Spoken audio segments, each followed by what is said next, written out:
өзін 40 күн бойы қыздардан аулақ ұстаған жігіт жайлы айтып беремін. Егерде кім бұл кино жайында білер болса, комментарияға жазып кетіңіздер. Ал мен сіздерге жақсылап тамашалауды тілеймін. Басты рөлдегі жігіт Мэтт өзінің ажырасып кеткен қызы Никольді есіне алып қинала береді. Олардың араларында көп уақыт бойы шынайы байланыс болатын. Екеуінің ажырасқанына 6 айдай болған. Мэтт болса, кафеде отырып ескі видеоларын қарап отыр. Оны өшіруге дәті бармай қинала береді, бірақ қолынан келер емес. Мэтт басында бір оқиға бола береді. Ол әрдайым басқа қыздармен кездескенде жер сілкінісі болып, жарылғандай көріне береді. Осыны көрген Мэтт қорқып қашып кете береді. Мэтт осы жайды ағасы Джонға барып айтады. Джон жақын уақытта шіркеу қызметкері болайын деп жүрген еді. Ол Мэттқа зинақорлығыңды қой, Никольді ұмыт деп айтады. Мэттюмен бірге тұратын Райан оны сауық кеш сайранға шақырады. Оған бүгін ыстық әдемі сайқалдар келеді және олармен танысып Никольді ұмытасың дейді. Мэтт басында одан бас тартады, сосын жылдам келіседі. Келген қыздардың біреуімен жақын араласқан Мэтт сол түні онымен қатынасқа түседі. Тағы оның көз алдында жарылып жатқандай көрініп, аяқталмай қалады. Ол қыздың алдында ыңғайсыз жағдайға түседі. Қыз оған ренжіп қалады. Келесі күні Мэтт жұмысқа барғанда оның әріптестері кешегі жағдайды біліп қойған. Содан кейін жұмысқа тоқаш тасушы келеді. Оның лақабаты Тоқашбай еді. Тоқашбай Чайнатаун ауданында Николь есімді қыздың тойы болғалы жатыр дейді. Ол оны өзінің қызы Николь екенін біліп қалады. Тоқашбай оған осыдан 2 апта бұрын ол бір жігітпен танысып, Парижге барып қайтты дейді. Мэтт не болғанын түсінбей, Чайнатаунға асыға барады. Барып қараса, расында бұл бұрынғы қызы Николь екен. Ол шынымен тұрмысқа шығайын деп жатыр екен. Мэтт сол сәтте бейтаныс қызбен қағысып қалады. Көңілі көлеңкесіне түскен Мэтт шіркеуге барады. Оған монах жақында 40 күн 40 түн өзімді жақсы көретін шоколадтан бас тартып өмір сүремін дейді. Осыны есіне алған Мэтт Никольді ұмыту үшін 40 күн бойы өзі жақсы көретін қыздармен болудан бас тартуға шешім қабылдайды. Оны ағасына барып серт етеді. Мэтт мен енді қыздарға 40 күн бойы мүлде жақындамай, тіпті қолмен де аймаламайым деп өз-өзіне серт береді. Ағасы оған бұлай сен бір аптада шыдамайсың дейді. Сонымен серттің бірінші күні ол бөлмедегі ұятсыз видео журналдарды жинап тастайды. Оған досы Райан келіп сауық сайранға шақырады. Одан бас тартып, Мэтт ойыншықтарды бояймын деп айтады. Содан кейін кір жуатын дүкенге барып, тығып қойған сабын ұнтағын алады да пайдаланады. Тыққан жерін бір қыз көріп қояды да оның қасына келіп жақын араласқысы келеді. Бірақ Мэтт одан қаша береді. Көрінгенде екеуі бір-біріне ұнаған болатын. Бірақ 40 күндік серт енді басталған болатын. Әлгі қыз танысқаныма қуаныштымын. Келесі аптада кездескенше деп кетіп қалады. Арада 6 күн өтеді. Мэтт тапсырыстарды тез орындап, тағы тапсырыстарды алуға дайын. Үйінде барлық ұятсыз киноларды тығып тастағаннан кейін оған Райан ашуланып бұл таспаны көп 1 сағат іздедім деп, ал 1 сағат ол мен үшін ұятсыз киноға өте көп деп сөзге келеді. Райан Мэттке сенің мұның түк шықпайды. 40 күн ешкім шыдай алмайды дейді. Келесі күннің Мэттің әріптестері жұмысында Мэтт қашан қай күні бұзылады деп арасында бәсеседі. Кім жеңіске жетсе сол ақшаны алады деп келіседі. Ол бәсекені Мэттен жасырып ұстайды. Оны досы Райан бақылап тұратын болады. 11-ші күн Мэтт ағасына қатынассыз өмірім өзгеріп жақсарды дейді. Бірақ ағасы бәрібір сен соңына дейін шыдай алмайсың деп айтады. Сен өте әлсізсің деп бетіне басады. Мэттің жұмысындағы қыздар, еркектер хайуандар сияқты. Қатынассыз олар өмір сүре алмайды деп өсек айтып отырады. Араларынан Кенди есімді қыз Мэтті қоздырып бұзу үшін қасына барып қырындайды. Оны бақылап отырған әріптестері аңдып жатады.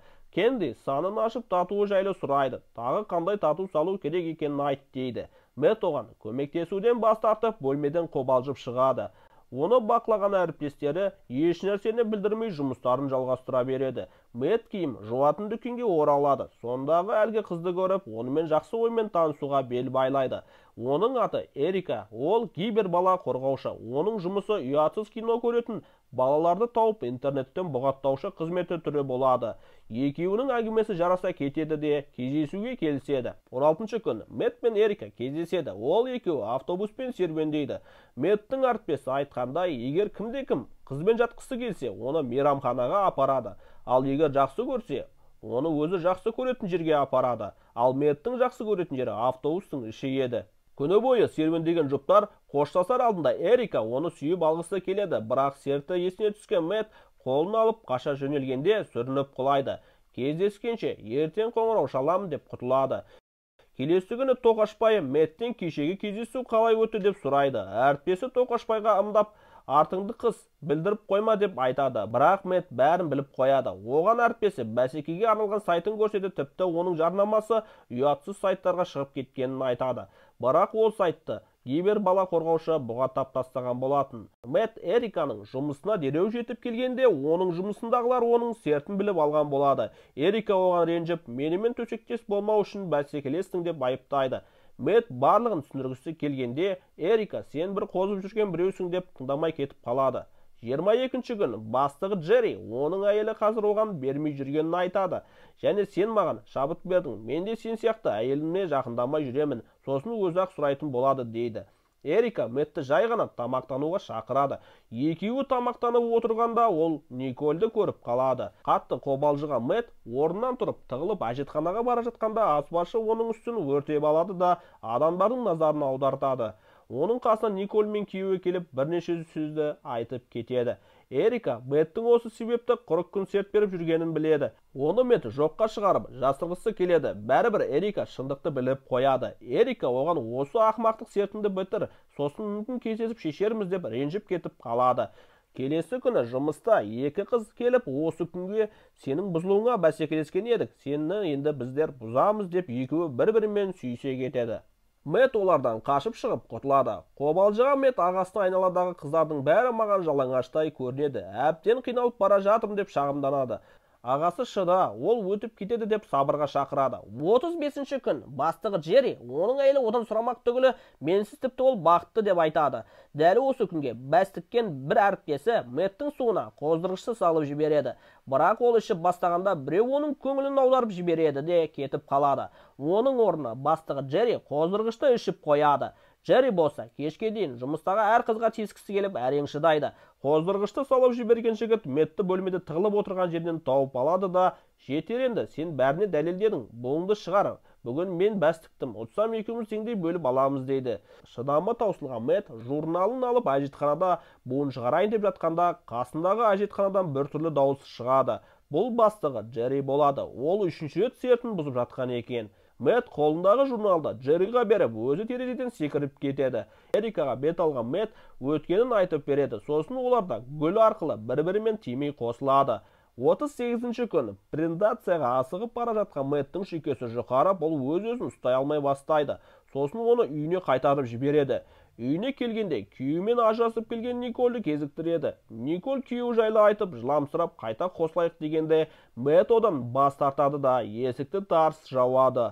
Сосын Мэтт далаға шығып серуендейді. Николь Тоқашбайдан Мэттің сертін біледі де жұмысына келеді. Ол 40-ші күнге бәс тігеді. 40-ші күн Мэттің әбден басы айналып, кетчуп бөтелкесіне қозып кетеді. Және көз алдында неше түрлі жаман ойлар келе береді. Көшеге шықса, қыздардың бәрі жалаңаш жүргенде көрінеді. Оған шыдамаған ағасына барады. Есікті ашып қалса, Джон Монашкамен сүйісіп жатады. Мэтт мұны көзіме көрінді деп ойлайды. Жоқ, бұл шынымен болған екен. Джон, шаршап кеттім. Уақытша демалыс алуым керек, өз күніңді өзің көр деп тастап кетеді. Мэтт Райанға мені байлап қалдырып кет, бірақ есікті ашып қалдыр, себебі Эрика сағат 12-де келетін еді дейді. Райан оны қалдырып сауық сайранға кетіп қалады. Мэтт ұйқыға кетеді. Түсінде ол көптеген қыздың кеудесінде ұшып жүреді. Сосын киім жуатын дүкенде жалаңаш Эриканы көреді. Ол оған қалағаныңды істе деп жібереді. Оянып кетсе, Никольмен болып қойғанын біледі де Николь ақшаны ұтып кетеді. Мэтт сағатқа қарағанда енді 12 болғалы тұр екенін кішкене кешіккен Эрика оларды көріп ренжіп Мэттті тастап кетіп қалады. Арада 10 күн өтеді. Мэтт Эрикамен татуласуға талпынады. Мэтт Эрика гүл және автобусты салып жібереді. Эрика киім жуатын дүкенде Мэттпен кездеседі де екеуі татуласады. Ал Мэттің әріптестері Эрикамен қанша уақыт болады деп бәстеседі. Ал Мэтт болса келіп, маған әлі бір күн керек деп бәрін шығарып жібереді. Сіздермен бірге болған Казкино арнасы. Каналға жазылып, лайк басып бөлісіңіздер. Сау болыңыздар.